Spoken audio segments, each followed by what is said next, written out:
to Cody Talks NFL, presented by Blitzalytics.com. And here's your host, Cody Manning.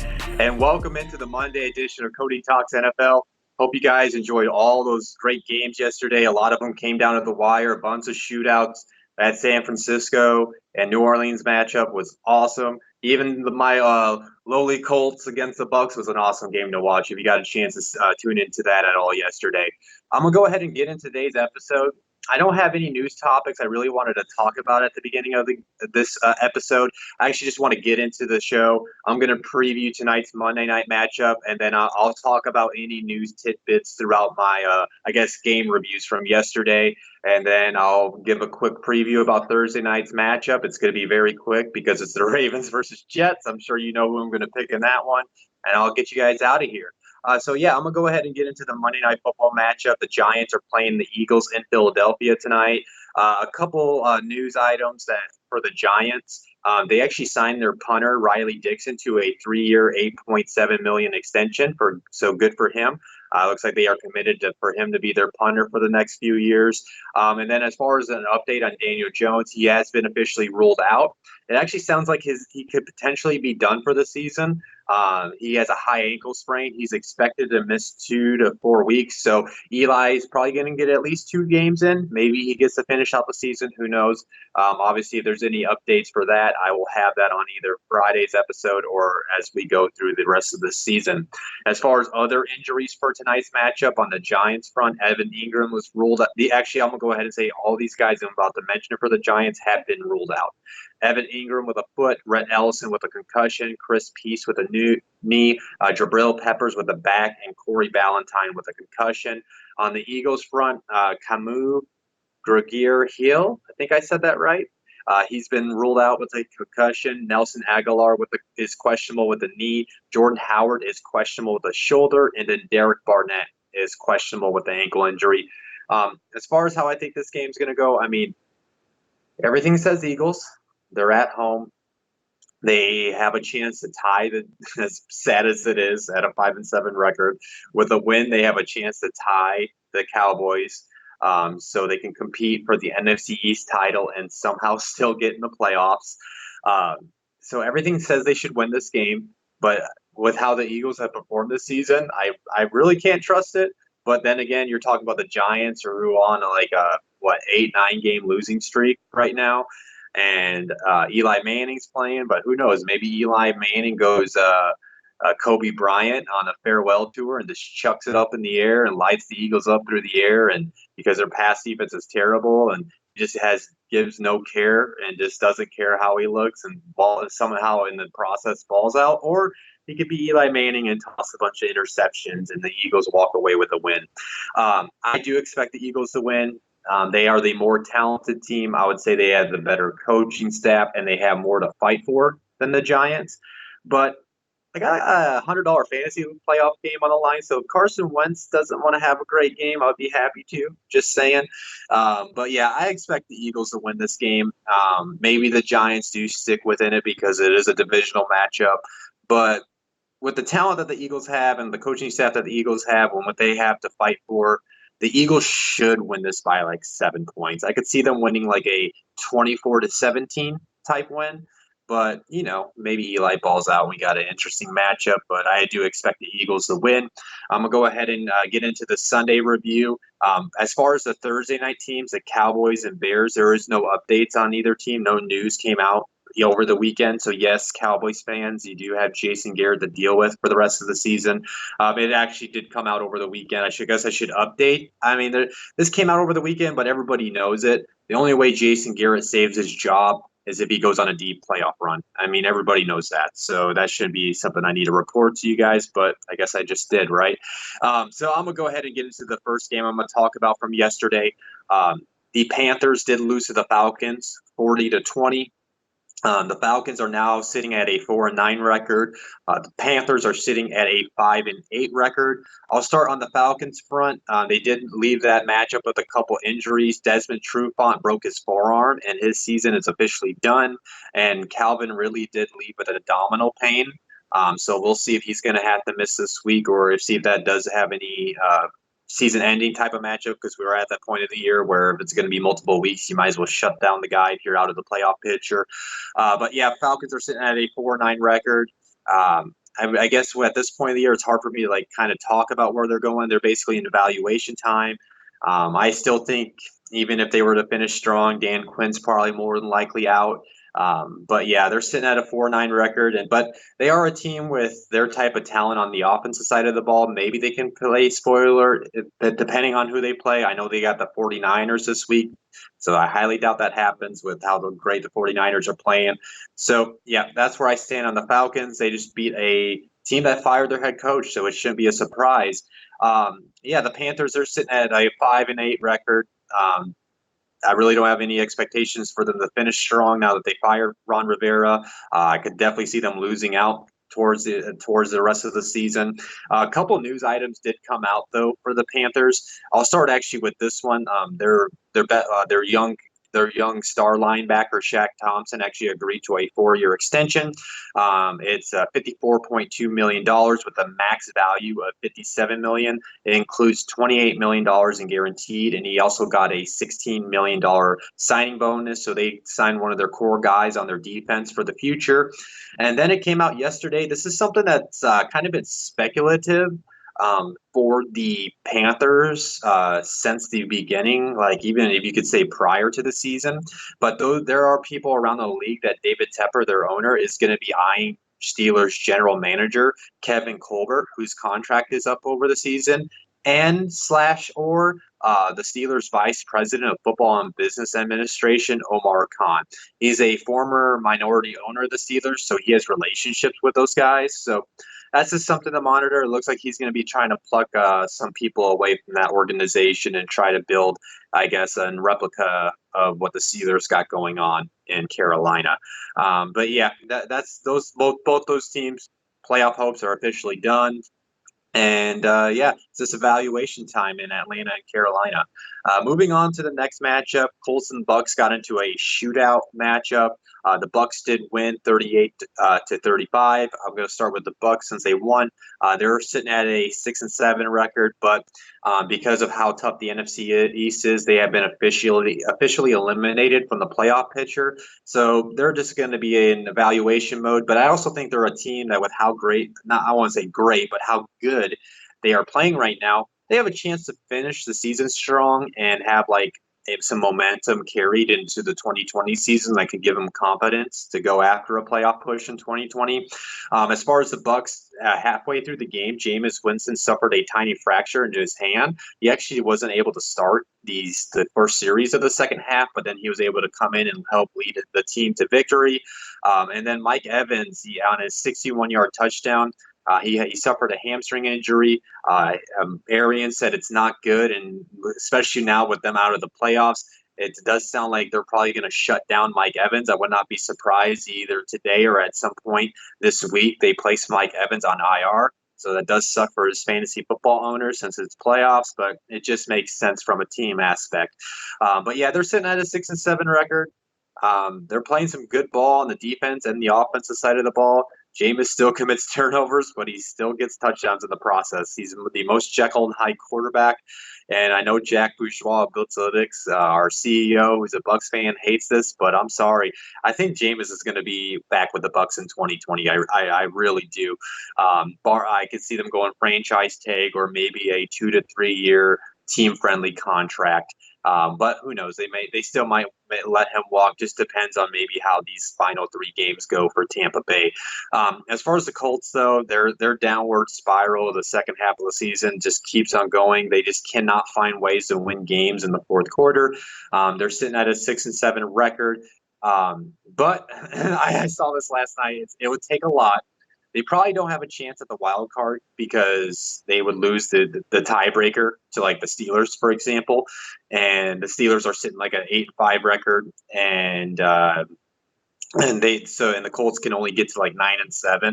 But there is technically still a chance for the Colts to win the AFC South. How that would happen is they would have to win their final 3 games, which includes beating the Saints, which I guess spoiler alert for next Monday's episode. I kind of don't think that would happen, but the Colts would have to win their game against the Saints, Panthers, and Jaguars. And then they need the Texans and the Titans to split their series. They would need the Titans to lose to the Saints, and then they would need the Texans to lose to the Bucks. If that scenario happens, the Colts somehow still make the playoffs. As a Colts fan, I just don't see that happening because I don't see us beating the Saints, but you never know. But a couple of news items, though, for the Colts. They did it over on Friday after my Friday episode dropped. They actually agreed to terms with Jack Doyle on a 3-year extension. It's worth more than $21 million in new money. It can be worth up to $24 million with attainable incentives. And then, unfortunately, the greatest kicker of all time, Adam Vinatieri, has officially he's going to undergo knee surgery. He's getting placed on IR this week. Sucks to see his season end this way. It's one of his worst seasons that he has as a pro. And I don't know, is this the last we saw of Adam Vinatieri? It sucks if it was because he didn't end his career on a high note. Maybe he tries to come back because of that. But at the end of the day, he's 46 years old. His knees are kind of wearing down on him. So I kind of feel like we might see Adam Vinatieri retire from the NFL this season. I'm going to go ahead and get into the next game, the Jets and the Dolphins. The Jets did find a way to beat the Dolphins barely. They won 22-21. Jets are now sitting at a 5-8 record. A couple injury items on the Jets front. Ryan Griffin did leave the game with an ankle injury. Bilal Powell left with an ankle injury, and then Quinnen Williams also left with a neck injury. And then it's Le'Veon Bell, who was ruled out prior to the game, is dealing with the flu. The Jets are sitting at a 5-8 record. Obviously, they're out of the playoffs. It's evaluation time for them. I still don't think Adam Gase is the guy, but they're already committed to him for next season. I don't have much to speak on this game, guys. I'm going to be honest. It's two bad teams that face each other, and one team barely squeaked it out, if we're being honest. And then the Dolphins, they're sitting at a 3-10 record, but they saw their couple receivers go down in that game. Both Devontae Parker and Albert Wilson did suffer a concussion in that game, so they lost to two of their stud wide receivers in that matchup. But they're sitting at a 3-10 record, basically. They're going to be picking in the top 5, and we'll see where they go with that pick, and it will be something I can talk about in the offseason for you guys. I'm going to go ahead and get into the contender for game of the year. San Francisco went to New Orleans, and San Francisco found a way to win in a shootout. I thought this was going to be more of a defensive performance and more of a lower scoring game, and I was completely wrong. 49ers found a way to win 48-46. George Kittle angry ran his way down for that victory. That was so awesome to watch. At the end of the game, I'm going to give credit to Jimmy Garoppolo. This is the type of game I was waiting for. Was he perfect? No, but he found a way to win in a shootout. There's multiple times that this team could have went away, and it was back and forth, body blow after body blow. I mean, this is probably going to be a matchup that we more than likely will see in the NFC playoffs at some point. And man, this was a great game all around. 49ers start with them. They're now sitting at 11-2 record, and then with last night's loss from the Seahawks, they are back as the number 1 seed in the NFC. So they basically control their own fate to get home field advantage throughout the playoffs. A couple injuries, though. They did not leave this game healthy. Dee Ford left the game with a hamstring injury, and their center, Weston Rickberg, left with a knee and ankle injury. And then also Richard Sherman. This morning it came out that he underwent a MRI on his hamstring, and it's pretty sore. And his status is in doubt against the Falcons, but he'll do everything he can do to be ready. I know I said the Falcons kind of got what it takes to maybe play a spoiler alert, but honestly, I think they should be able to still beat the Falcons without Richard Sherman. So I wouldn't be surprised if he at least sits 1 week, because at the end of the day, you need him for the playoffs, right? There's no point of rushing him back. Like, look what happened to Adam Thielen. They kind of try to rush him back from his hamstring injury, and he re-aggravated it, and he's been out since. So the hamstring injuries are not something you want to mess with. And then as far as the Saints front, they are now sitting at a 10-3 record.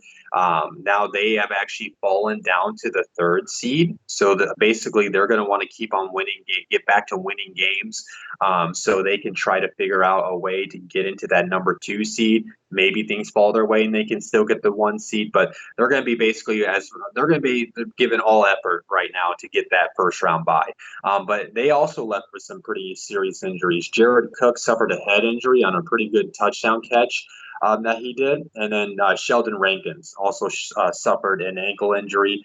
You just got two great NFC teams that went at it on Sunday. Then, like I said, they're both teams are capable to go into the Super Bowl and winning it. And if these teams match up in the playoffs again, I definitely can't wait to watch that rematch. I'm gonna go ahead and get into the next game. Detroit traveled out to Minnesota. This was kind of a quiet game. Not much really went on during this game. Minnesota won though. They won 20-7.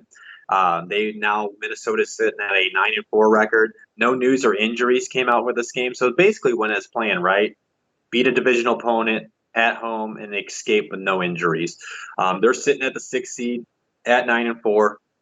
Obviously, they're going to want to keep on winning games and put themselves in position to try to win the NFC North. That important matchup coming up in 2 weeks against the Packers will have a lot on the line. And not only a lot on the line, but seeding will be on the line. A lot's going to be on the line. It's basically we're in playoffs right now when you think about it. But the Lions front, they're sitting at a 3-9-1 record. It actually news item that came out for the Lions over the weekend. The NFL actually fined the Lions organization $75,000. Head coach Matt Patricia $25,000. And GM Bob Quinn $10,000 for failing to properly update the injury status of Matthew Stafford before their November 10th game against the Chicago Bears. Wonder if that's going to leave a bad taste in the owner's mouth or not. Like I said, I still kind of think Matt Patricia returns next year, but that's the type of thing that might get you fired because, if you're winning and you're cheating, it's one thing. But if you're cheating and you're losing, that's another thing. And then the Lions injuries on there. Ashawn Robinson, he left with a shoulder injury, and then Rick Wagner actually left with a knee injury. No high expectations for the Lions. They've been dealing with a lot of injuries this season, so they're basically going to probably be picking in the top 10 this year. And if there's any updates for you guys throughout the season, I'll have that for you. And then one of the bigger upsets on Sunday, and even though I kind of said on the Friday episode, I expected this to be a closer game. I just didn't expect them to find a way to win like they did. Denver Broncos, they beat up on the Texans. They won 38-24. That score is a lot closer than what it truly was, too. The Texans got a majority of those points in basically what you call garbage time. I'll start with the Broncos. They're sitting at a 4-8 record. Draymond Jones and Noah Fant end up leaving with injuries in that game. Draymond Jones with an ankle injury. Noah Fant left with a foot injury. And the Broncos are sitting at a 4-8 record. I guess they technically do have a chance for the playoffs. They're not officially eliminated. And I just want to give a shout out to Drew Lock. The kid came out balling. I was a doubter heading into this him as a rookie, but as of right now, I'm actually pretty impressed with how he has looked and how he is playing and the moxie he has. I'm not saying he's going to be their quarterback of the future. I do think he's going to be the quarterback of 2020. That's no doubt right now. I don't think they really necessarily need to go after any quarterbacks to be a starter. Again, you got to wait till a guy gets to his third year to truly know who he is as a player. But he's got to a pretty good start. He led him to a victory. I loved his Buzz Lightyear celebration he did. I didn't realize it until I guess somebody mentioned that he looks like Buzz Lightyear, and he actually does. And I think, I think Ben Albright called him Drew Lockyear after the game. So that's, I think that's going to be a hint, Rob. I think that could be a T-shirt, by the way. But yeah, so Drew Lock balled out, and then the Texans. They're sitting at an 8-5 record. And it feels like they got the two matchups against the Titans, who are a hot team, and then the Steelers are sitting at 8-5.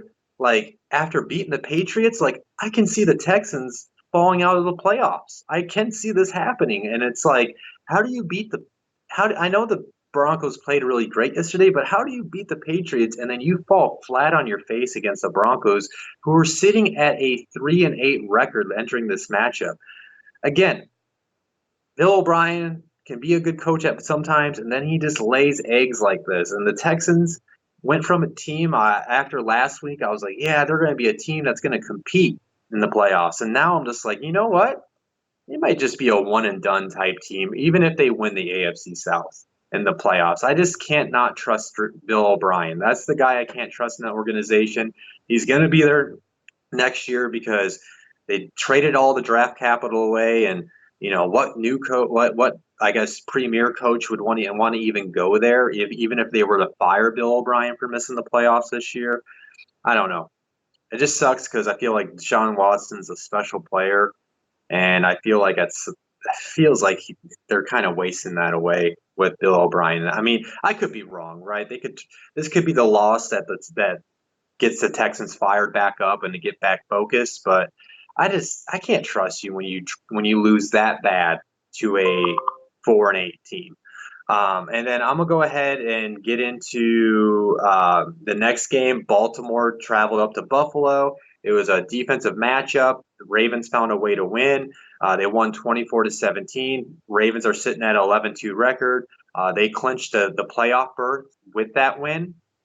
I really love Marcus Peters. If anybody didn't see the clip, there's actually two really funny clips that came out of this game. Marcus Peters, I'll talk about it since I brought it up. Marcus Peters jumping into a Ravens part of the crowd and shotgunning a beer to celebrate the win. That was awesome. And then at some point during the game, some Ravens coaching staff playbook or game notes fell into the field, and Tre'Davious White went and grabbed it and picked it up and started reading it until the refs came and took it away from him. I'm sure Bill Belichick was pretty proud of that moment. But Ravens, they're sitting at a 11-2 record. They control their own destiny now with the Patriots losing, and they have the tie advantage over the Patriots. They basically can control their way and get home field advantage throughout the AFC playoffs. And also, they did not leave. They left with some injuries. Chris Moore left with a stinger injury. Mark Andrews left with a knee injury. And then Anthony Levine Sr. left with an ankle injury. So they're just right now, they are the team to beat in the AFC. I really do believe that. I mean, Patriots don't look that great. They just showed that they can beat the Bills. They showed that they can beat the Patriots. They did lose to the Chiefs earlier in the season, but the Chiefs are kind of an up and down year. I mean, I'm going to talk about it later, but Patrick Mahomes is just playing hurt. I mean, he found a way to win, but he also kind of looked shaky at some points yesterday on that interception he threw. But I think, Ravens are the team to beat. I mean, and you'll probably have to play in Baltimore, 11-2, and I don't see a team stopping them in the AFC at this point. Bills, they're sitting there at 9-4. Hey, you got to give credit though. They did stay within a touchdown. They had a chance at the end of the game to tie it up and take it into overtime. It's a team that's going to be growing. They're a young team. These are the type of games you got to learn from and grow from. Maybe they can face the Ravens and try to get some revenge in the playoffs. But from what I understand, all they got to do though is win against the Steelers this week, and they'll lock up a playoff berth. So they got a big matchup coming up on Sunday. I still think the Bills are a good team. I still think they can make a run at the AFC when it comes playoff time. So it'll be something to monitor as we head towards the end of the season. No news came out, so they at least they didn't leave with like any serious injuries or anything, and they just got a big time matchup coming up on Sunday night against the Steelers. Heading into the next game, Cincinnati did travel to Cleveland to face the Browns. Browns did win 27-19. Now the Browns are sitting at a 6-7 record. But even after a win, it kind of felt like a loss with all the news that came out with the Browns. OBJ came out. OBJ is actually playing through a sports hernia, and he's going to have surgery in the offseason. And then in the press conference, that got brought up, and Baker Mayfield kind of questioned. Basically, in my opinion, he did throw the medical staff under the bus. He thought it would have been better if OBJ had surgery in the preseason when he originally hurt himself and just missed a few games instead of playing hurt all year. But then he came out on Twitter saying he didn't mean to throw the staff under the bus. It was kind of an emotional moment responding to a question. I think things are not going well in Cleveland, and it seems like they're probably going to blow things up there. I'm not sure exactly how. I guess I'll go ahead and talk about it. But yeah, Jay Glazer also mentioned that OBJ has been telling people that he wants out of Cleveland. It's a pretty easy contract for them to get out of too, so I can see that happening. Yeah, I guess all that hype's kind of going away. I mean, what's sad is that they technically do have a shot. They're still within the playoff picture, barring things falling their way, of course. But I don't know. Browns are just for them to win a game and for them to seem like after the game in the press conference, that they seem like they lost. I don't know. It's kind of a sad story what is happening in Cleveland. And then the Bengals are sitting at a 1-12 record. No news or injuries came out for the team. They're looking like they're basically going to get the number one pick in the draft, and kudos to them. They're going to get Joe Burrow, and that kid's going to be a stud in the NFL if you haven't had a chance to watch him. If you haven't had a chance to watch Joe Burrow at all this season, watch these playoffs here at towards the end of this month when they face off against who they got. LSU plays Oklahoma. So watch that game.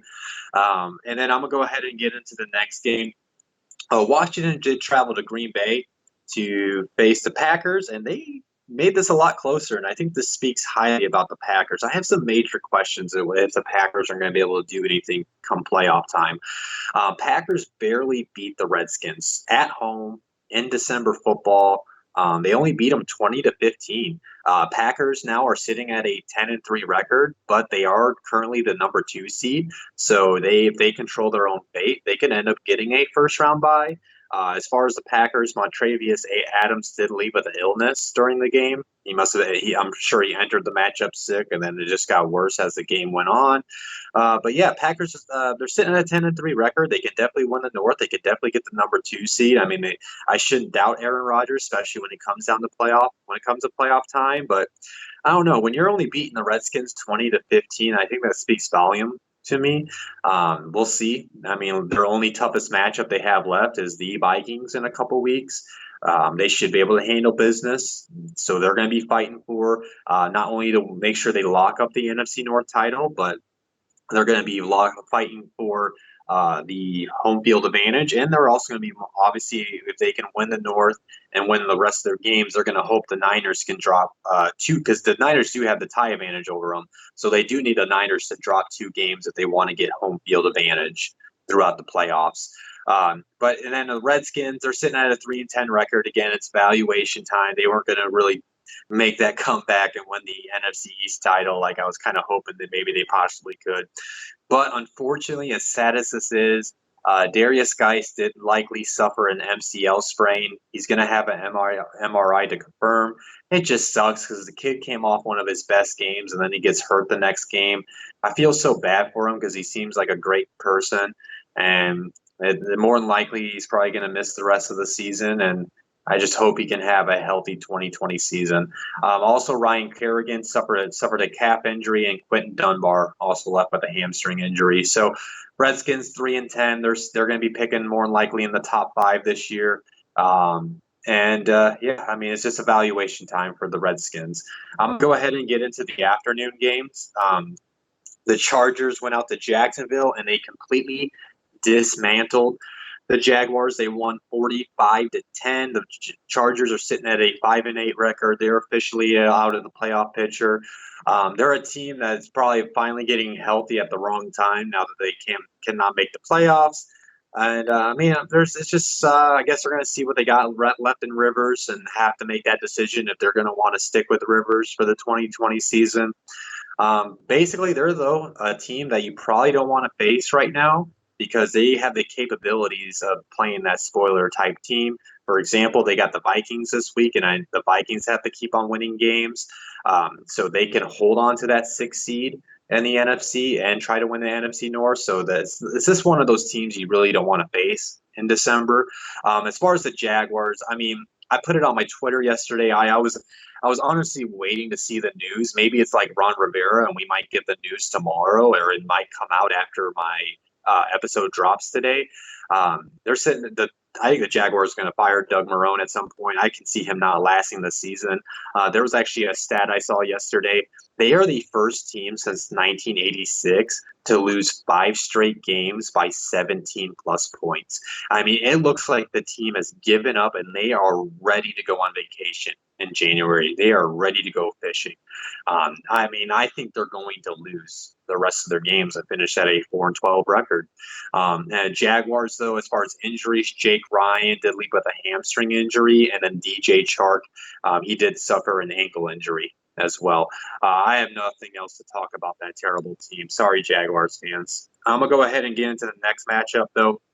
Steelers did find a way to win against the Cardinals on the road. They won 23-17. The Steelers are now sitting at an 8-5 record, controlling that 6th seed in the wild card.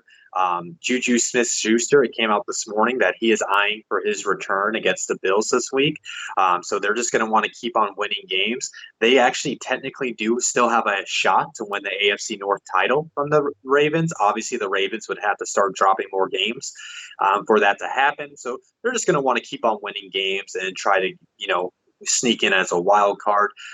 They're a team that their defense is great. TJ Watt is balling out. I want to give credit to my guy also on the YouTube Blitzalytics channel, Roy Countryman over at Steel City Sermon.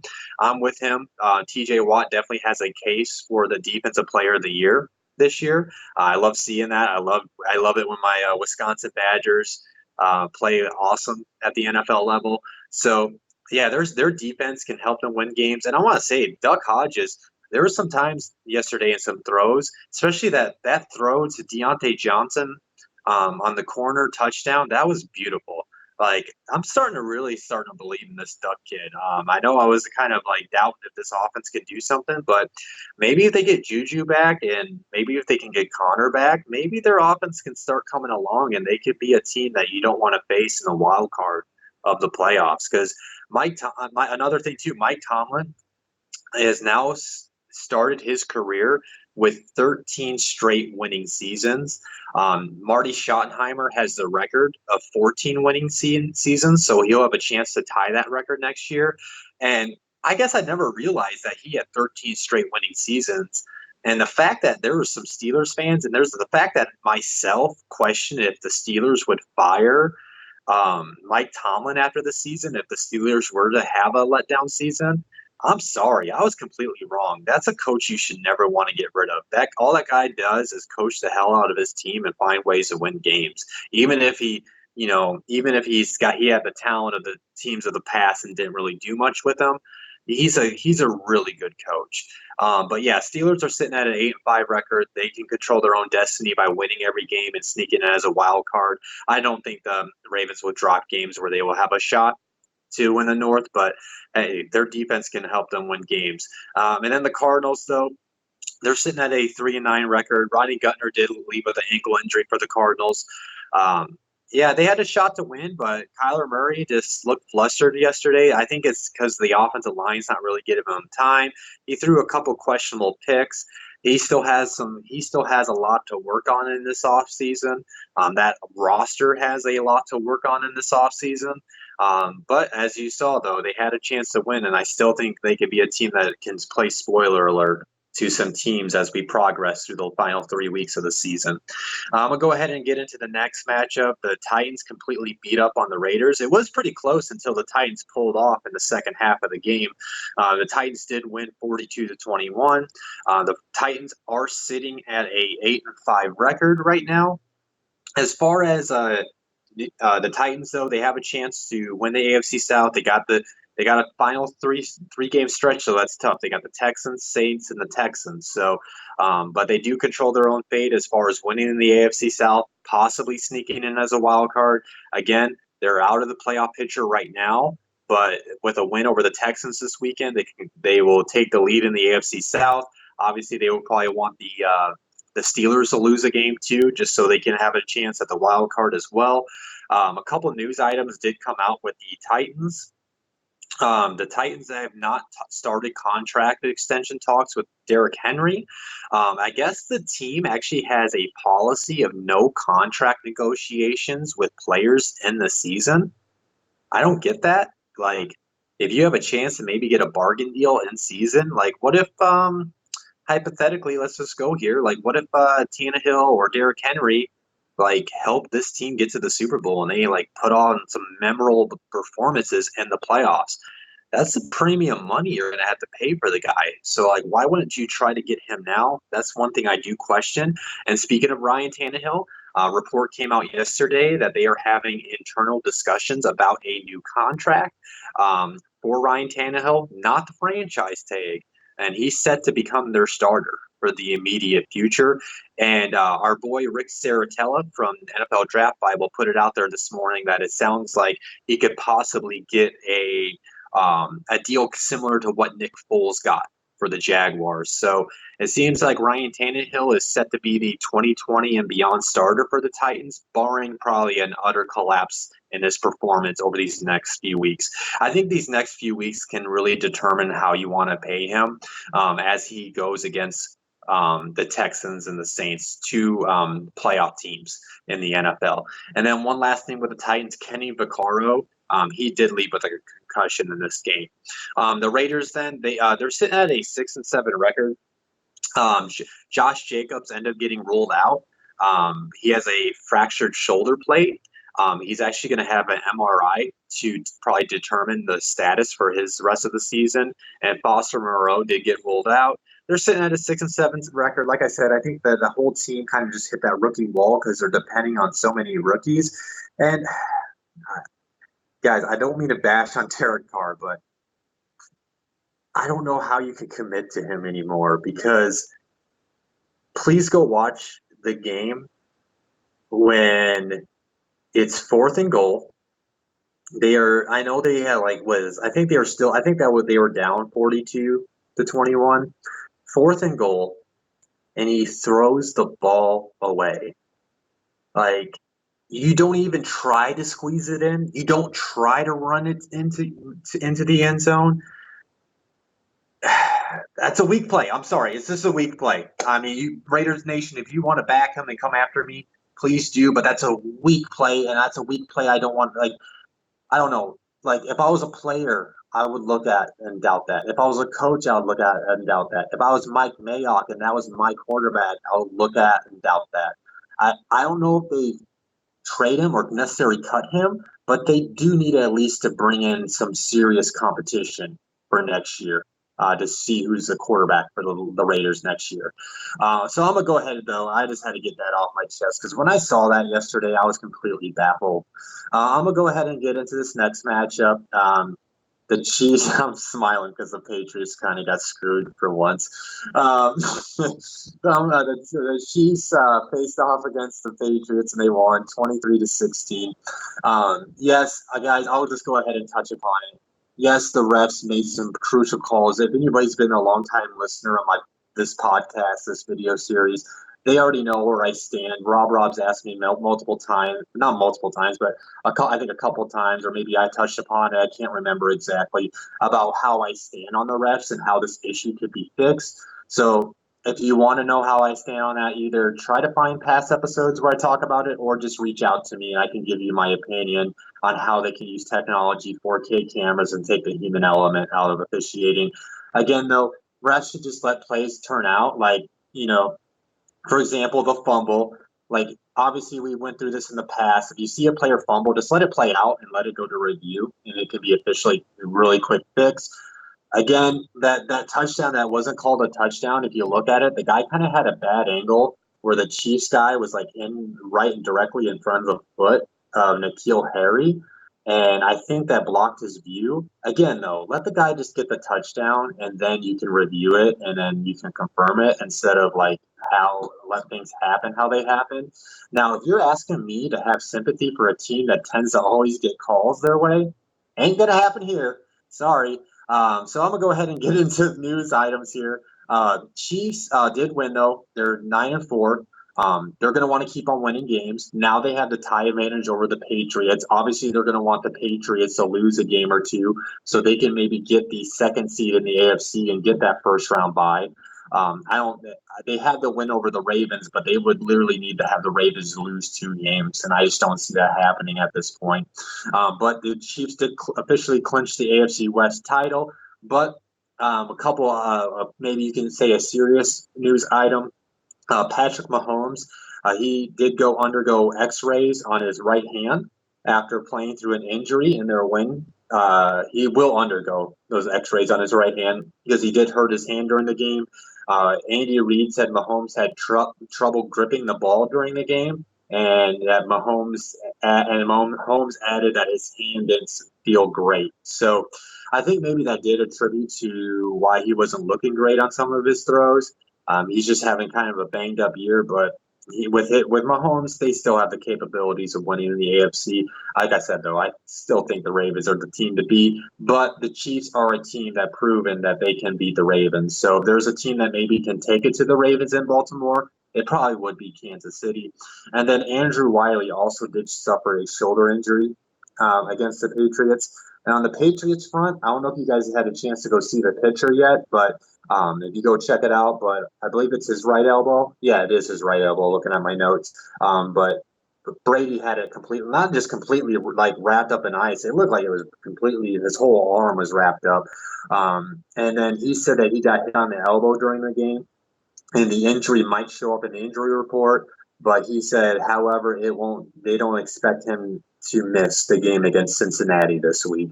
But yeah, Patriots are sitting at a 10-3 record. Obviously, they're going to want to see maybe the Chiefs stay where they're at. They're going to want to keep on winning games. They're still the number 2 seed in the AFC. So as long as they can keep on winning games, they can still win the AFC East and still get that first round bye, which is why I will never doubt the Patriots until I see them losing a game in the playoffs and the clock hits 0. I know they looked bad yesterday, but I just won't. I'm not going to be the guy that's going to say they're done yet until it's officially done. I've done that way too many times. And then I'm going to go ahead and get into the next matchup. I'm sure my producer is pretty happy. Actually, he was. We talked about it before we got on. The Rams upset the Seahawks on Sunday night. The Rams did win 28-12.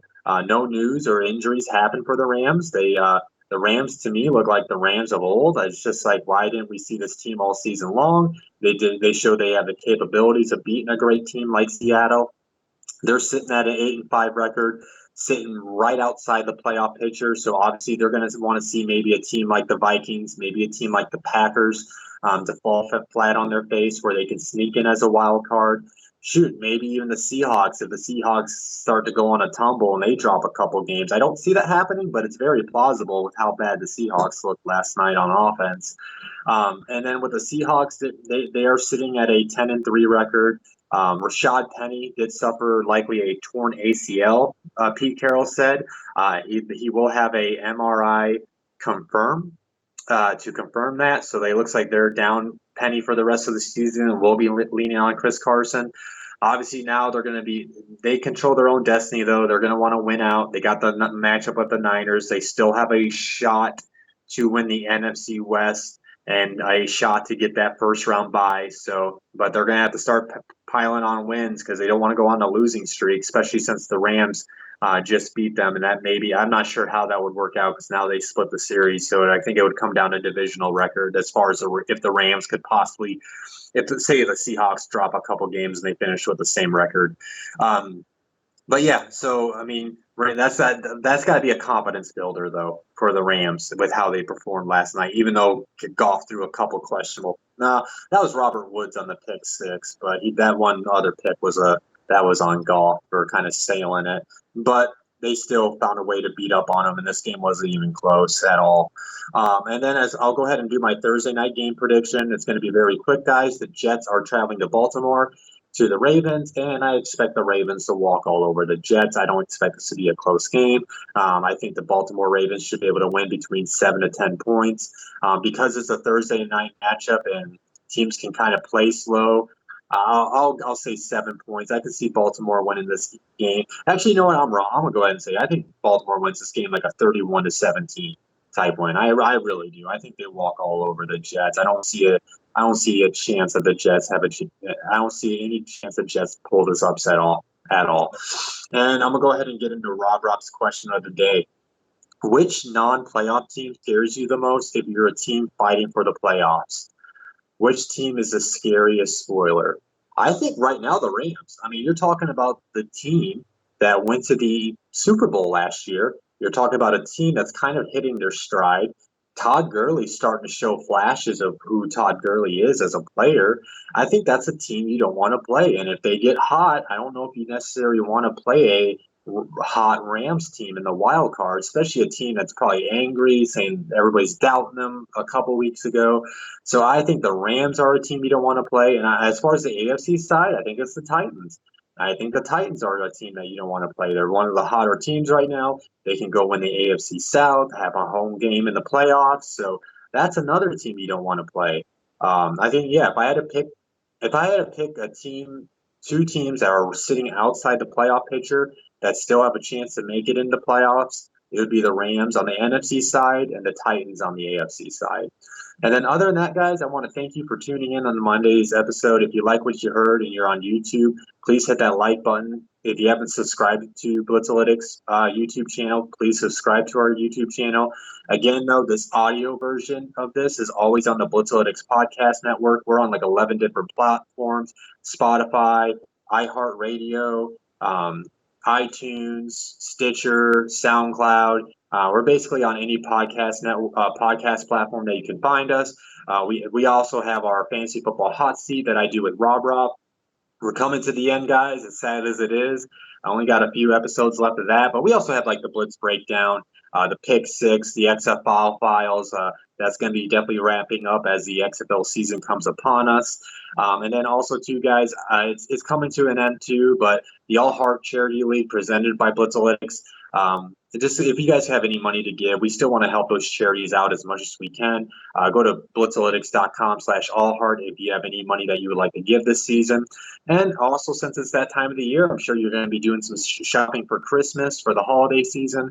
If you're looking for some stocking stuffers, go check out blitzalytics.com. Hit the store button. There's tons of Blitzalytics apparel. Not only there's tons of Blitzalytics apparel, there's also different types of T-shirts and artwork that Rob has on there. It's great work. And if you have anything maybe specific that you're looking for, reach out to his handle on Twitter at RobRobGraphics. If you have an idea, I'm telling you, he'll come up with it. All you have to do is give him one, and he'll come up with it in a matter of time.